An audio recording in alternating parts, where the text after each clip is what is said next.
Welcome back to the Redshirt Sophomore, where we never sit out. We're here early in the week, in the middle of April. And Nico Iamaleava is out at Tennessee, as I'm sure everyone saw in the news. All right, today we're going to have that conversation. Like, what does this all mean? All right, what does this mean for NIL? What does this mean for Nico? What does this mean for Tennessee? What does this mean for college football? Right? Because this is a big deal. All right, like this hasn't happened at the collegiate level of athletics in the way that it has, at the scale that it is happening at this particular program. And all I'll say is, to start off, good for Tennessee. Good for Tennessee. And then we're also going to get into, we hadn't talked about him yet. We finished talking about every coaching hire other than Mark Carney.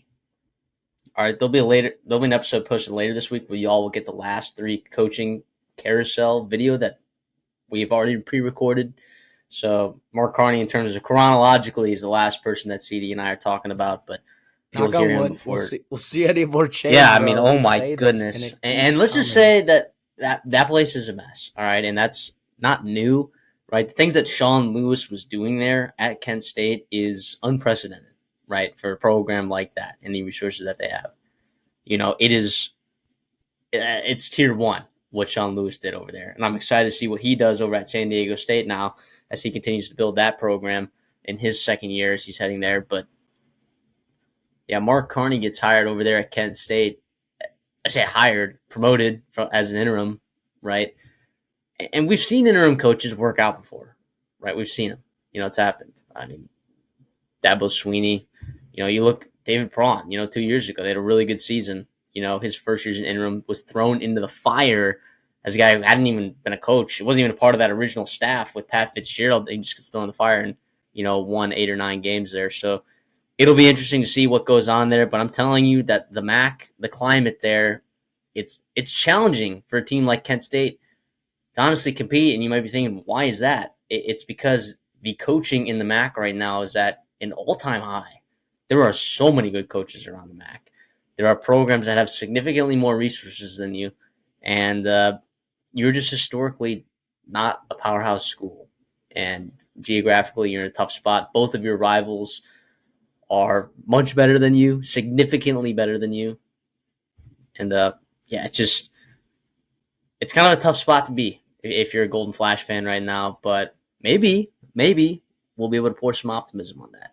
But not before we talk a little bit about Nico. So we'll get your thoughts on Mark Carney a little bit later, Christopher. But so Nico, all right, he was getting paid what, about $1 million, $2 million, all right? I don't have the figure in front of me, but he was getting paid a substantial amount of money to be the quarterback at Tennessee.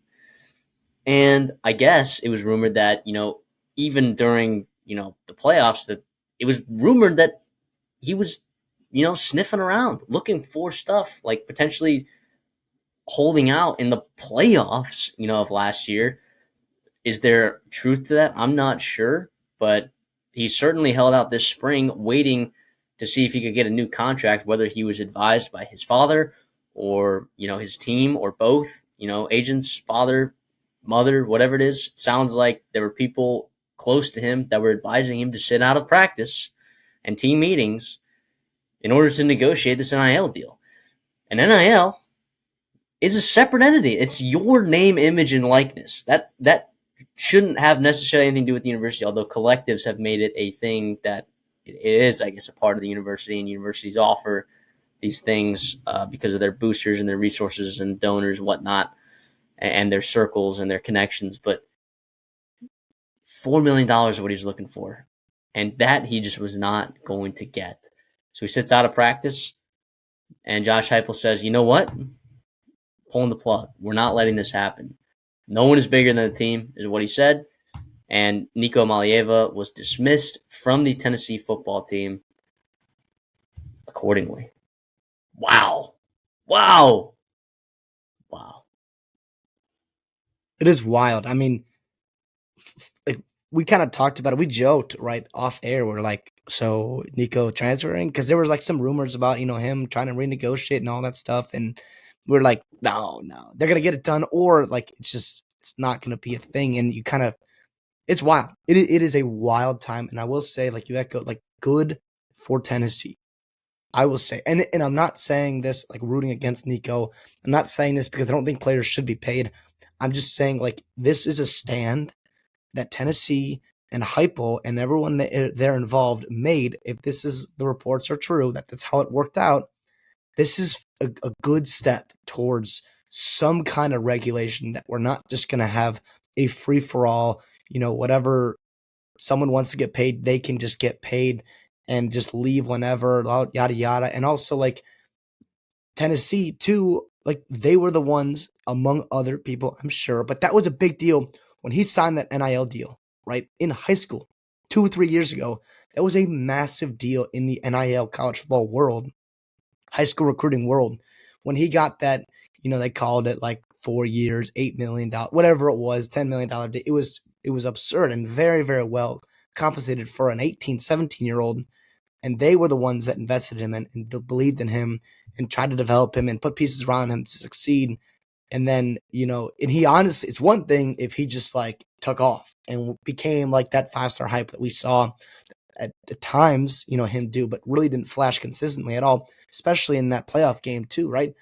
And here he wants to renegotiate. If that's the story true, you're talking about some bad advice. I've also heard rumors too. I think Joel Klatt talked about this, where he mentioned the possibility that it wasn't just a financial motivation; it was also trying to get in a more pro style offense that he could develop him towards his next step. Ultimately, realizing that if he shows any kind of potential, especially in a pro style offense, he will get a lot of money early on, being a high draft pick from the NFL, and then also trying to capitalize that with a second and third contract once he does get to the NFL. So it's very, very intriguing. You're talking about lists of teams being thrown out there. It kind of happened so quickly that I think you saw some national pundits just kind of throw out names that would make sense. And we're kind of hearing some of those names get dwindled out. And then, maybe he ends up back at home there, potentially on the West Coast. But it is bizarre. It is a time of like, holy cow. As for Tennessee, and I guess we'll talk about this when we get to it, but it's a really interesting quarterback room and dilemma they have right now because they had invested in Nico. And prior to Nico, they didn't really recruit the quarterback position all that high, especially out of high school. They whiffed on Tavian Jackson a couple years ago. He ends up back in Indiana. Nico was the guy they were developing. And it's not like this is a bare cupboard at all. Not like it at all. I mean, you got a lot of talent in that room. You got Jake Merklinger, redshirt freshman there. You got the true freshman, George McIntyre, coming in this summer. And then next year, you have the number one player in the country committed to you as a quarterback, Faison Brandon. So out of North Carolina. So that's a big deal. And it's not like this is, to me, I don't see this as let's panic on Heupel, let's panic on Tennessee. What's going on there? They're not doing. To me, if anything, it's like awesome. Like this is you're talking about building culture, taking ground, developing guys and keeping a standard in your program. That it's more than just one kid. I think he mentioned that. It's fantastic. Now, is it crazy? And do I like to see this happening on either side? No. I think both sides would have rather had like this him be playing for Tennessee as it stands, but obviously just couldn't get it done. Yeah, I mean Josh Heupel has no actual obligation to pay him $4 million or find a way to get him paid $4 million. Or renegotiate in general. Or renegotiate. Like he has no responsibility in doing that, right? Now, it'll be interesting because they've talked about having power conferences partnering up with Deloitte, to evaluate what the fair market value is so that some of these NIL deals don't just get like absolutely blown up and go crazy or they're fraudulent or whatever, right? Because I've already had situations where boosters and collectives have promised a certain amount of money and then kids have not gotten that money, or there were certain clauses in the deal. So it'll be nice like having some sort of regulating entity that's reviewing every single NIL deal that gets made.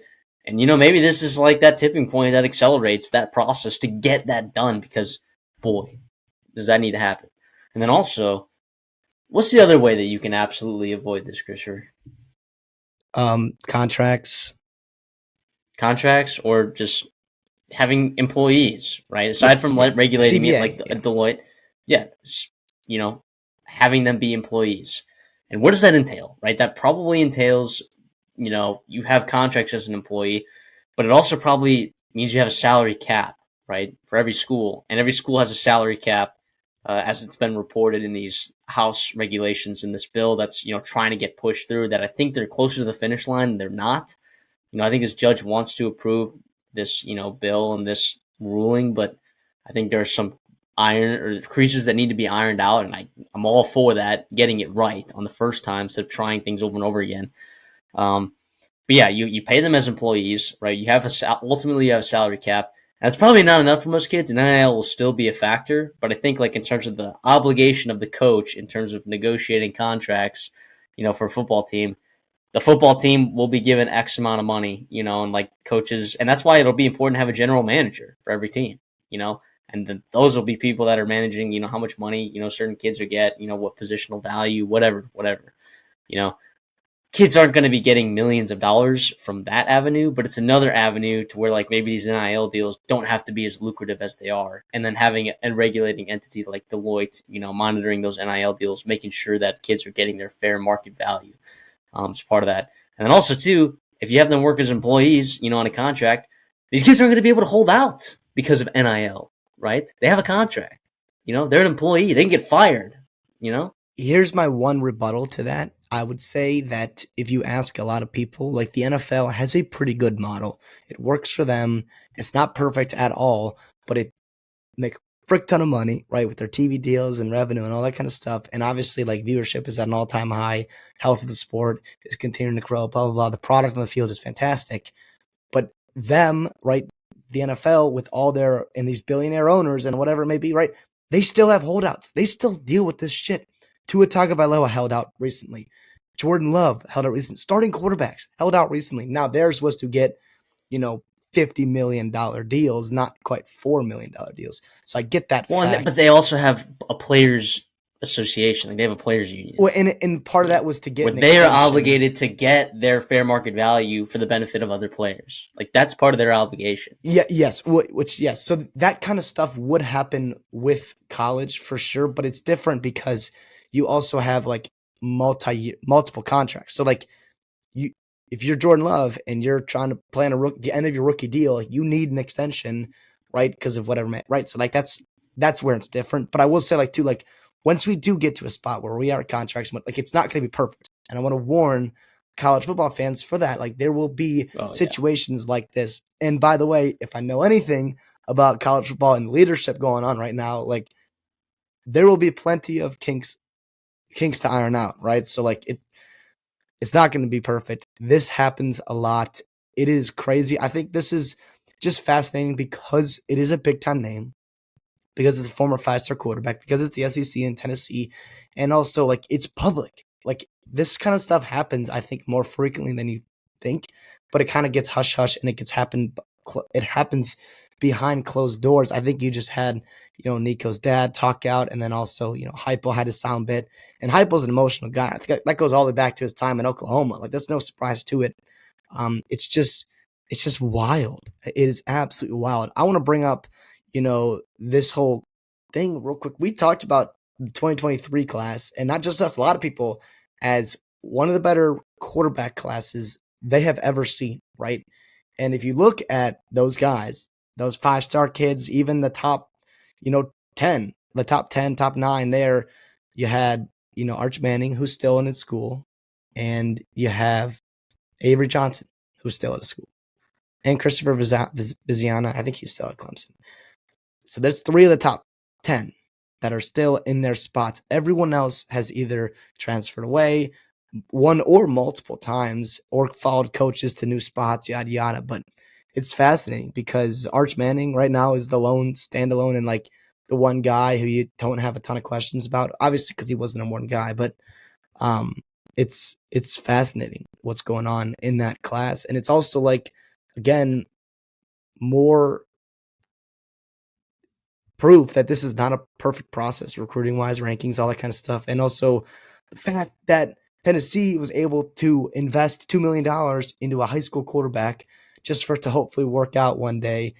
Would you say that they got their money's worth? I mean, they made it to a playoff, so I guess that's that's something, and I'm sure they get a ton of revenue for I that. But I think they um, did. I think they did get their money's worth. yeah, Which and not people are not going to agree with that, but it's like you got butts and seats, and you punched your ticket to the playoff. You beat Alabama. Like, what and else do you want? and two, like I'm sure landing Nico Iamaleava had to have helped with the recruitment Mm-hmm. of George McIntyre and especially Faison Brandon because of the way the timelines would kind of end up, where you have McIntyre sitting out for a year while Nico finishes his last year and goes pro, and then Faison coming in, that next year. So it's all fascinating. I mean, Yeah, I mean he hasn't been paid out for his junior or senior year yet. Like he's just been paid his 4 million, freshman and sophomore year money. Yeah, he's just been paid like for whatever that whatever that number that number he's was. already been Yes, paid. It wasn't the 8 million or whatever that he was promised. So like, if you were to say, yeah, you paid $8 million for 2 years, I would have said, no, you probably did not get your money's worth. Like a guy like Cam Newton would be someone that you'd pay $8 million for 2 years. If he's going to bring your entire team to a national 8 million championship, for one when you year. have Damn it, bro. yeah, 8 million for Yeah, eight like million for 1 year. If you're going to bring a it's team worth to a it. national championship, 100%. I think $2 million to get to the college football playoffs, It's it's probably worth it. worth it. It's probably worth it. So, just because you get increased buy-in, you get increased recruiting, you get increased you Ticket know sales, uh, jerseys, whatever. ticket sales.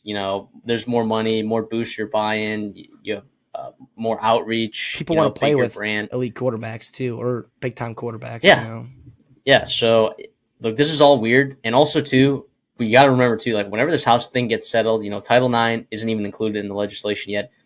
Whatever happens, whatever ruling gets approved, okay, someone is going to sue again, and then someone's going to sue again, and then someone's going to sue again, and then someone's going to sue again, right? So, like these rules, like it's 2025 this year, right?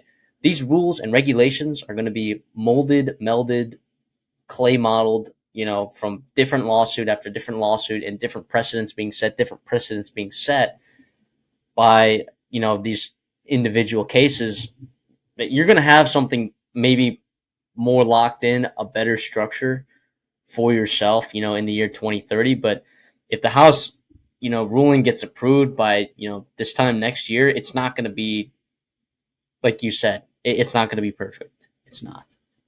Can I Because ask you? people are going to find people are going to poke holes in it. It's going to happen. Lawsuits, whatever.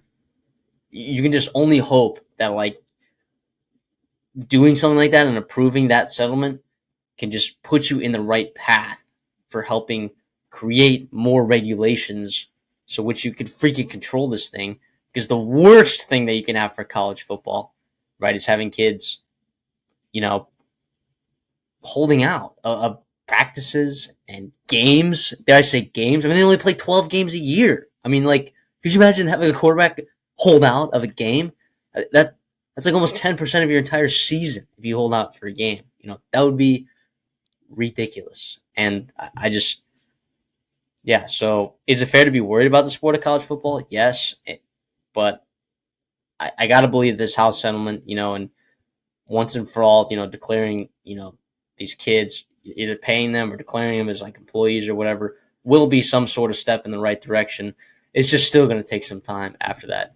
And then I also saw like a thing where I think someone said, I forget where, they were like, oh man, if you have them as like employees in their contracts, you're going to be able to trade kids to different places. And I'm like, what? In what world are you trading students for students? You know what I'm saying? Like, how does that make sense? There's no way that, even if you're claiming them as an employee, you're not just trading your employee contract to their school. They're still students at the end of the day. They're students. You can't tell a student where they can get their education if you have no reason to be kicking them out of your school.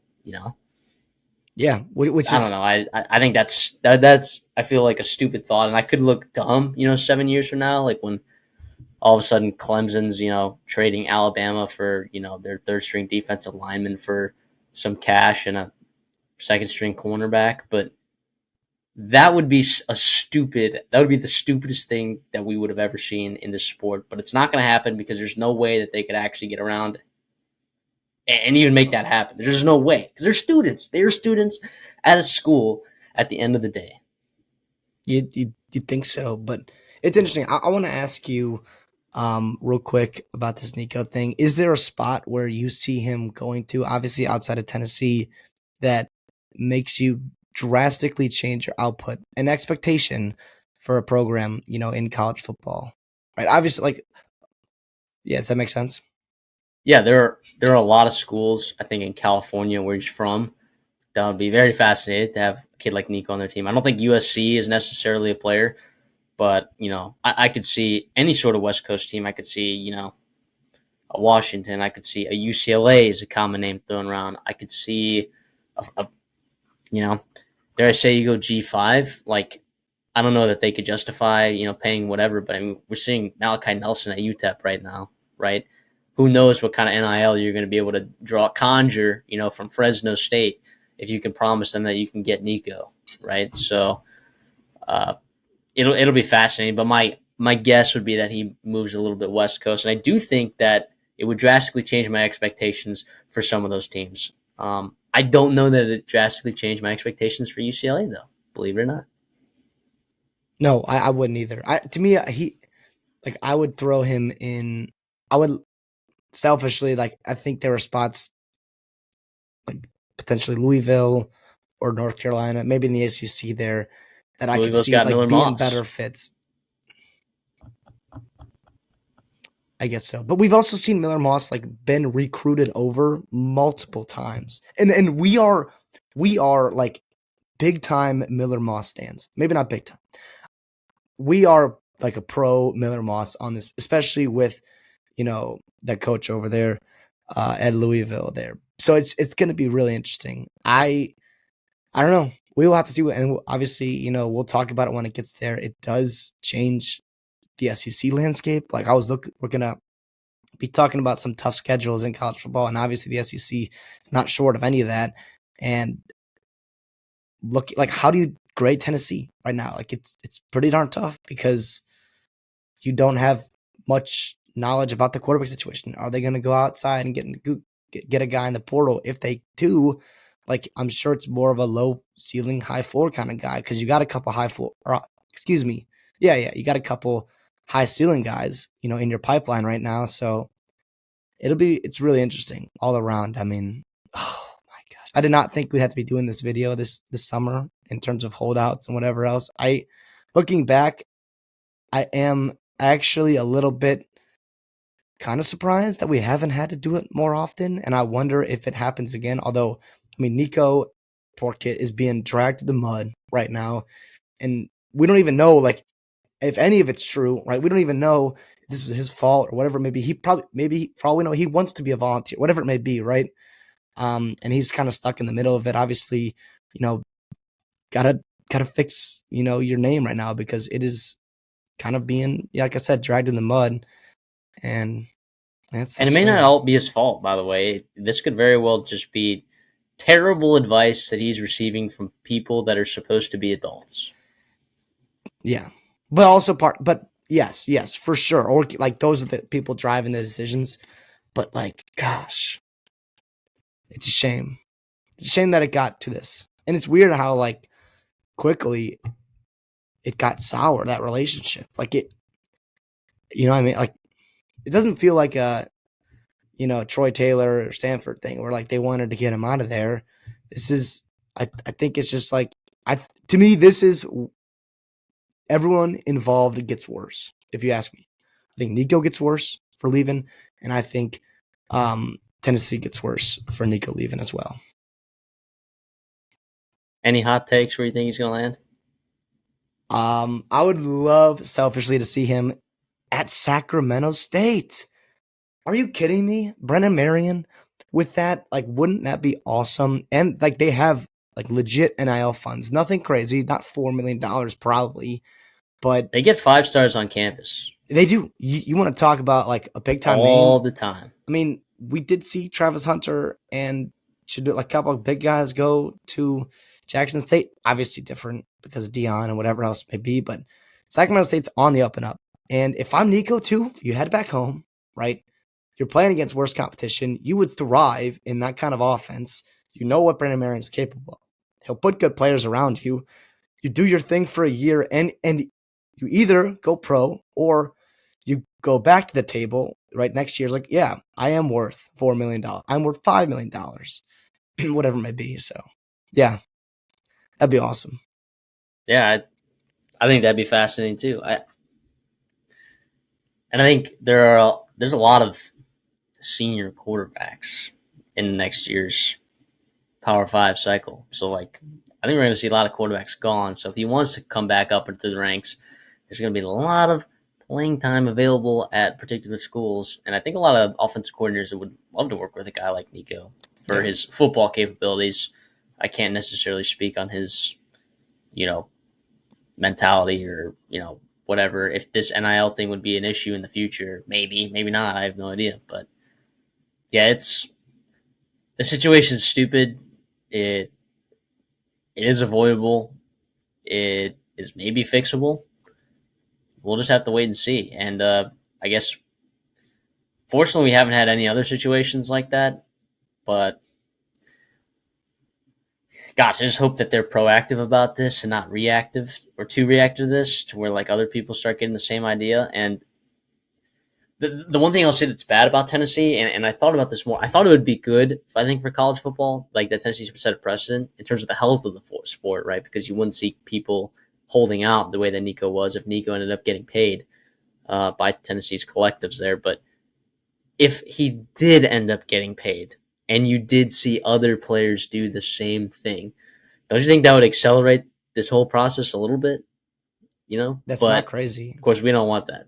We don't want that. No, I mean, and we kind of already understand that it's probably going to get worse before it gets better. But yeah, I wouldn't want to see that. That'd be tough. Although, I mean, we'd have good content for the off seasons for sure. Not that we already don't, because make sure you like and subscribe, obviously. But lastly, I want to ask you, like Nico, if you rank him in the SEC as quarterbacks go, I mean, surefire guys better than him, probably South Carolina kid, Florida kid, LSU, and Arch Manning, probably. You're saying surefire quarterbacks in the SEC that are better than him? Better than Nico, yeah. Yeah, Lenore Sellers, you said Garrett Nussmeier, DJ Lagway. Why? Do we know about DJ Lagway? Are we for sure? Listen, I keep seeing him as like the top quarterback in the SEC returning, which I don't buy. I love DJ Lagway, and he's going to be his freak. I do too. But that's kind of crazy. I would take Nussmeier over him. I would for sure take Nussmeier over him, over DJ Lagway. But then I think you throw Arch Manning, Lagway, Sellers, like those kind of guys that just like we've seen flashes and we think are going to take a big jump over Nico. And then after that, I mean, I think that's probably where Nico finds himself in that next tier of guys. Yeah, there's a lot of uncertainty in terms of the quarterback room. We thought that the SEC quarterbacks were going to be a lot better last year than they actually were. Like, I was one that was like, I'm a firm believer that, well, one, I was high on the SEC preseason, right? And I think a lot of us can agree, all right? And I'm an SEC guy. Let's remember this. I think a lot of us can agree that the SEC had a relatively down year in terms of the dominance that they typically have in a traditional college football season. However, I think that a lot of that was problems at quarterback, which we would never have guessed at the beginning of the season. Because like Brady Cook before the season would have been like your 8th or 9th best quarterback. And, for a lot of conferences, he was a pretty darn good quarterback. But you saw the decline of, Connor Wigman. Quinn Ewers wasn't necessarily spectacular, but Texas was still good, made the college football playoffs, did pretty good. Same thing with Carson Beck. Jalen Moreau. Carson Beck did not take that step. Jalen Moreau did not take that step. It took a while for Sellers to get to his spot. Yeah. I mean, like, Jackson Arnold was a big-time disappointment. Brock Vandegrift, big-time disappointment. Blake Shapen got hurt. Peyton Thorne was still bad for Auburn. Diego Pavia was a surprise. Like, talk about, like, Pavia. Yeah. We were high on Taylor Green. And Jackson Dart. It was Diego Pavia and whatever. I mean, Auburn was pretty brutal. Blake Shapen got hurt at Mississippi State. So, like, this year, I mean, where would I put Nico? I mean, I'd probably put him in the top half just because, like, of what we've seen. Like, we've never seen anything from John Mateer in the SEC, right? Even though he's coming over there with his offensive coordinator, which is a really big bonus. I think a healthy Taylor Green, I think can actually be better than Nico. I think it could be actually better. Sure. I will say, like, I think Nico's floor is higher than Taylor Green's floor. And I think Agreed. Nico's ceiling is also higher than Taylor Green's ceiling. So for that and the experience, Maybe. Yeah. Come Maybe. on. That athleticism, you're telling me if Taylor Green showed signs of being accurate with the football. Okay, but we're talking about like You're telling realistic ceilings. And I'm not like, he's not going to all of a sudden become Joe Burrow. Not that Nico would, but. Well, I mean, Joe Burrow all of a sudden became Joe Burrow. Yeah, it's not crazy. That's not crazy. So I'm just saying, I don't know.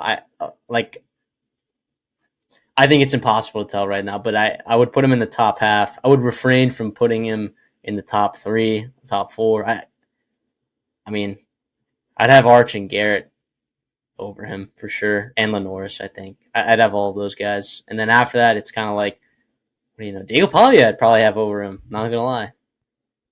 Yeah, it's not. Which is silly because, like, if I'm putting together my NFL draft board, obviously I'm not putting Diego Pavia over Nico, but it's like, you want to win more games? Gotta be conversation. Yeah, there's gotta be conversation to be had about, like, who does more for their team, But, I mean, obviously it doesn't matter anymore because Nico's no longer at Tennessee. Doesn't mean he won't be in the SEC, but I would assume not, because I think if you transfer within the conference, you can't do that, right? Not in spring portal. And here's the interesting thing too, because we've seen like the NCAA specifically just kind of get shoved in the locker at times where like they've got these rulings and then people are like, well, the transfer portal actually doesn't exist or whatever it may be, right? Or like eligibility doesn't, like you've seen some kind of things go on where the NCAA loses like the ability to enforce certain rules.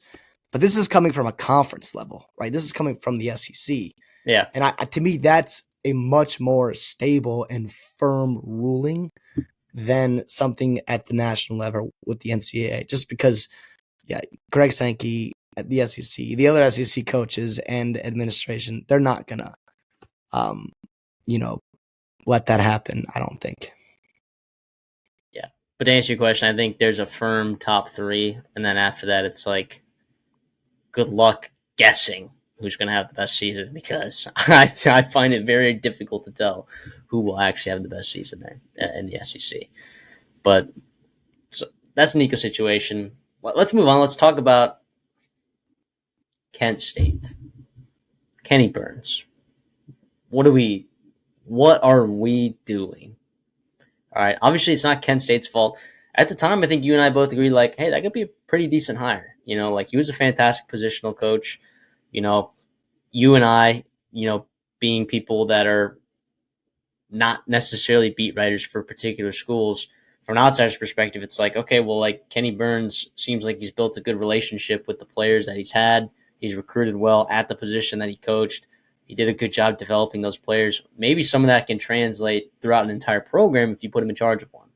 Well, turns out Kenni Burns may not be the guy that you want in charge of your program for multiple different reasons. Well, one reason in particular is the reason that he got fired for, which was stuff that you can look up on Google and maybe read message boards and whatever to find out maybe what it actually is or what it's speculated to be. But whatever it is, it does not sound good. So Kent State, they first put him on administrative leave, so we didn't talk about him in coaching carousel stuff, but then they finally canned him, and then they promoted a guy by the name of Mark Carney to be the interim head coach, who was the offensive coordinator for Kent State last year. He was previously an offensive coordinator at Charlotte, and then before that, he was an offensive coordinator at Virginia State. And he actually, believe it or not, I think he's had somewhat success, play calling on the offensive side of the ball to some degree, given the talent that he's had. At Virginia State, when he was there, I mean, they had their best season in their program's history. Their offense scored 440 points in just 11 games. If you do that math, that's a lot of freaking points. And for 11 games, you're averaging over 40 points a game. Or about exactly 40 points a game. So I'm looking at this, and I'm like, all right, so he can maybe play call an offense a little bit. But what do you need to do, CD? I'm going to ask you this, right? Like, Kent State is a unique program. They don't have a lot of resources. Their geography it's actually not terrible given that, you're in the state of Ohio. I think there's a lot of underrated talent in the state of Ohio that people don't talk about enough. especially at the High end G5 talent, level. Yeah. right? High end talent, right? You're going to find going to Ohio State, whatever. They're going to move on, whatever. But there are plenty of 3 stars, or high end 2 stars that you can find in there and in Pennsylvania, Tennessee, and Kentucky in that area that you Michigan. can find. Michigan, you just, in my opinion, you have no resources, right? You need to have a really good offense, right? In terms of like just unique, okay, and then you need to find and develop players as fast as possible and as many of them as possible because you know that they're going to be transferring out of your school to Power 5 levels if they're good. So, Yeah. what do you feel like the coach at Kent State needs to do to win? Just that. Also, but it's more than that too. I mean, we saw Sean Lewis have some success there. He ran that unique offense too. Kenny Burns, I just think it was more of, you know, really good position coach, maybe not a good head coach. And like a lot goes on being a head coach, especially in the past couple of years. A lot has changed. It's gotten harder for these G5 schools to keep up and keep their players and whatever it may be, right? And keep their coaches, whatever, right? So like it's been a lot. And so it takes a special kind of person to be able to succeed at those spots, especially if you don't have a ton of experience at the coordinator level or even the head coach level, right? So, but we did see Kenni Burns actually recruit pretty darn well. I mean, he was top half in both of his years in the MAC, right? That's all you can ask for. And you talked about the talent in the state of Ohio. The problem is too, who's also in the state of Ohio, not only Ohio State and Cincinnati, but you also have other MAC schools, Miami, Ohio, Ohio University, Bowling Green, Toledo, right? Like you have Akron, you have a lot. There's like 5 or 6 schools, right? So it's not just just lock down your borders, get everyone that Ohio State and Cincinnati doesn't get, and it's harder than that too. Yeah, to me, he talked about it too. He wants to make football fun again, and I think this we could see a similar situation to what Stanford's kind of going through, and their thing. Now this is a lot different because number one, this is Kent State and Stanford, so that's just different expectations and different whatever it may be, different things going on there with the revenue sharing in the ACC versus the MAC with Kent State here. But it was awful. I mean, Kent State football was terrible. So you have Sean Lewis, you hit on Sean Lewis, and you have to go out and replace him, and you go pick up Kenni Burns, and you went 1-23 with 1 win against an FCS school. That was it. You went 0-12 in the MAC, or excuse me, you went 0-16 in the MAC, and you went 0-23 against 0-22 actually against FBS opponents. You also lost to an FCS opponent this past season, so it's not great at all. But listen, if there's someone that's going to do it, you've got Carney, who's not the Prime Minister of Canada, Mark Carney. He's Northeastern Ohio guy, right? So he's got talent. He's got roots there. He's super upbeat, super energetic. You kind of saw some energy kind of get back into, what reports are saying, back into the practices. It feels like, while there's not going to be a ton of talent there, you have a chance to just like gel as a team and like, let's do it together. Let's do it for each other and just kind of play better than you're supposed to. Now you've seen some guys in the portal go, and that's going to happen at Kent State every year, but it's also because of the firing of the coach and whatever it may be. I don't think it's anyone that's just crazy irreplaceable because of the reality that was the talent on that team. It will be interesting to see what they can do in the spring portal and what kind of holes that Carney and staff feels that they need to fill. I don't know. I mean, it can't get much worse, right? And so change sometimes helps a lot. Change sometimes doesn't do anything. So we'll see what happens. It's an interim head coach. So obviously he will have an extended interview and he will have a chance to win the job and quote unquote win the head coaching job this season if he outperforms expectations, if you start to see recruiting pick up, if you see yada, yada, yada go on. And what he talks about, habits, right? And getting 1% better each day. If they do that, right? And they can actually start seeing actual progress on the field, I think he's got an absolute chance of, getting it done. I think he's excited for the opportunity. I think, sounds like he's been really nice in the community as well. So hopefully, our Kent State folks over there in Eastern Ohio are excited for him and kind of rally behind him.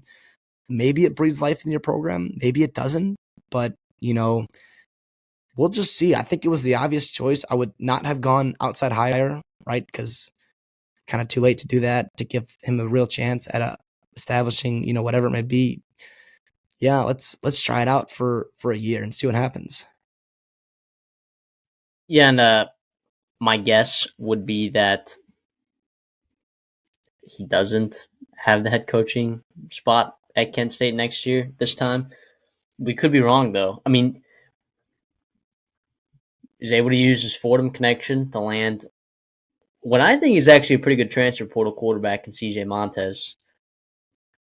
We'll see what kind of life that he can breathe into that offense, because we did see some, dare I say, with all of the pun intended, some flashes of like decent play making ability at the quarterback position and like some semblance of an offense despite having the worst talent in the country on that side of the football. I mean, yeah.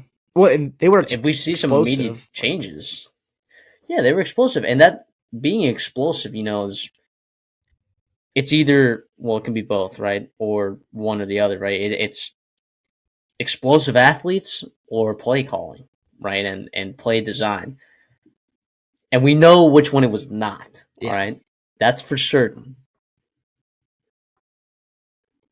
So what kind of stuff can he get done this year? What is the expectation, right? Because we're gonna have to talk about that when we give ultimately like a grade for this hire. Like it's not really fair to give a grade because they didn't have a choice. They were gonna have to like promote someone from within. They didn't have an opportunity to go outside and hire someone necessarily. So I don't know. What are the expectations? There are no expectations, right? So like when we give the grades, it's like kind of a dog and pony show there because what do you even do? How do you can't evaluate that?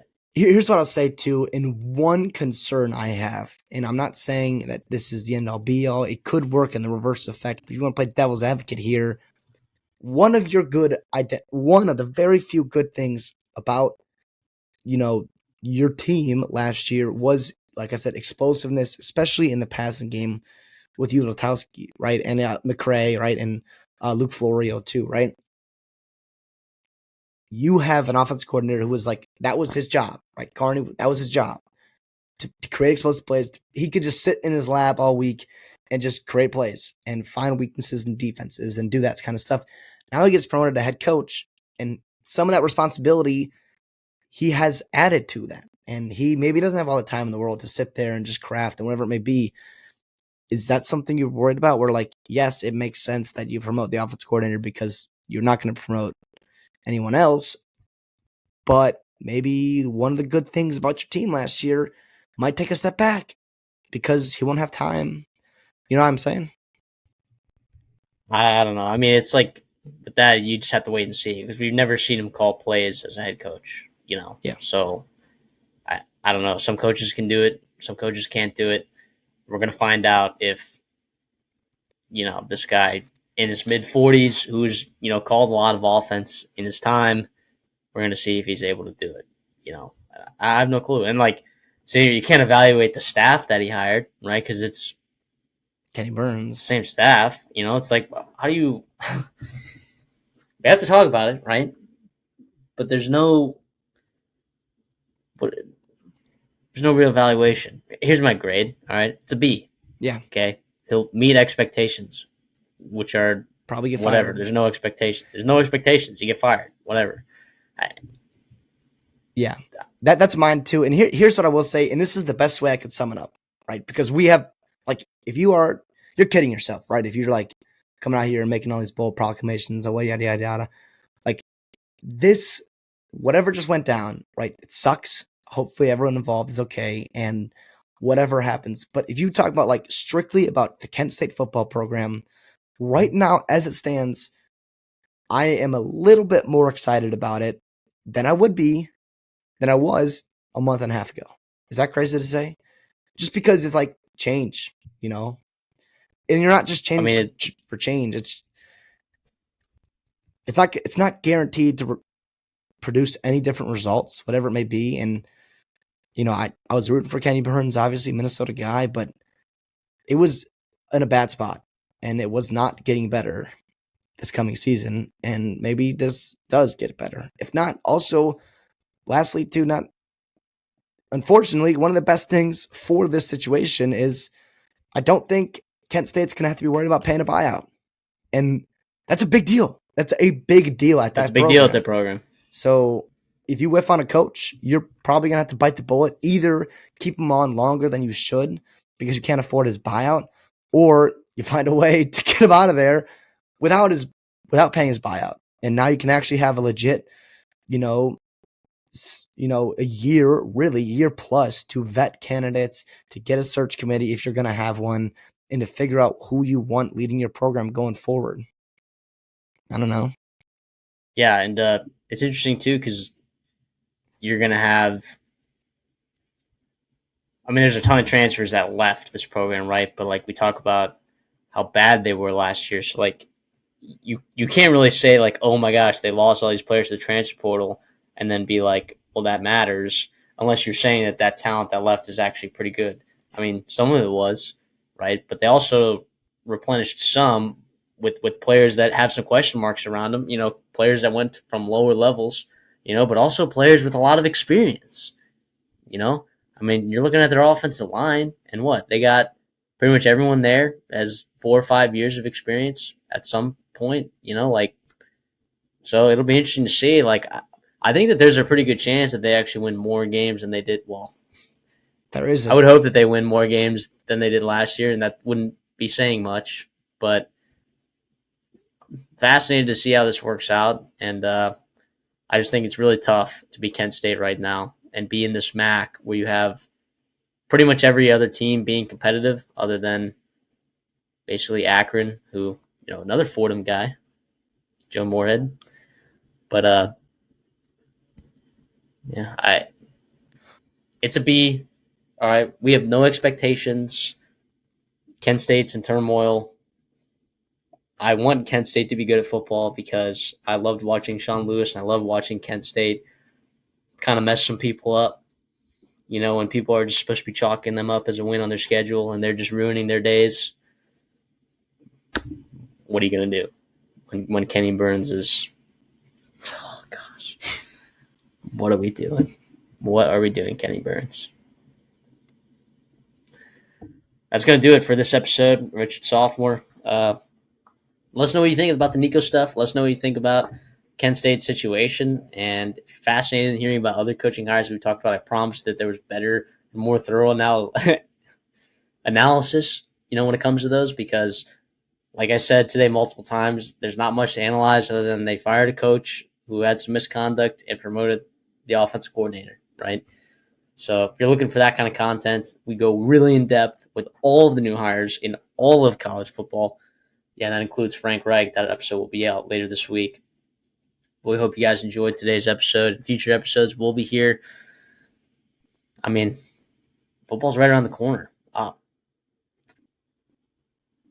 We got spring games last weekend. We got spring games coming up this weekend. I mean, football is happening right now. So whether you like it or not, we're going to turn the corner here, and all of a sudden it's going to be summer, and then that's the only thing that anyone's going to be able to talk about, unless you're a college baseball fan, of course. So, CD, anything for us on the way out? Yeah, Omaha's going to be sick this year. No. But yeah, I hope you guys enjoy this episode. This is a weird one. We've kind of been grinding out a lot of college coaching carousel, and we're done. And so we got some other exciting topics we're looking forward to get into. So obviously hope you guys are sticking around for that. And as always, hope you enjoy the content and having a great day. And we'll see y'all in the next one.